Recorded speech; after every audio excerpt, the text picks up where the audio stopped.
পৃথিবী কখনো সহজ নয়। প্রতিকূলতা থেকে পালিয়ে যাওয়া সহজ, কিন্তু তাতে সাফল্য আসে না। জীবনের প্রতিটি ধাপে আছে পরীক্ষা, সাহস, ধৈর্য আর আত্মবিশ্বাসে। যারা ভয় পায় তারা থেমে যায়, আর যারা থেমে যায় তারা কিছুই পায় না। কিন্তু যারা ভয়কে জয় করে প্রতিকূলতার মুখোমুখি দাঁড়ায়, লড়াই করতে জানে, তাদের জন্যই পৃথিবীর সব দরজা খুলে যায়। মনে রাখবেন, লড়াই না করলে জয় আসে না, আর সাহস থাকলে সারা পৃথিবী আপনার পায়ের নিচে। আজ এখানে বিদায় নিচ্ছি, কিন্তু এই বিদায় শেষ নয়। কাল আবার আসবো আমি, মিলন সিদ্দিকী। আপনাদের ভালো লাগে আপনাদের জন্য নতুন কিছু উপহার দিতে।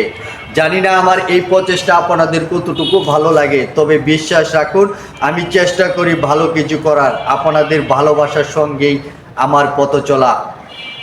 আমার সঙ্গেই থাকুন, এটাই আমার একমাত্র চাওয়া। আবার দেখা হবে নতুন কোনো কিছু নিয়ে, নতুন ভাবনায়। সেই পর্যন্ত ভালো থাকুন, সুস্থ থাকুন। আল্লাহ হাফেজ।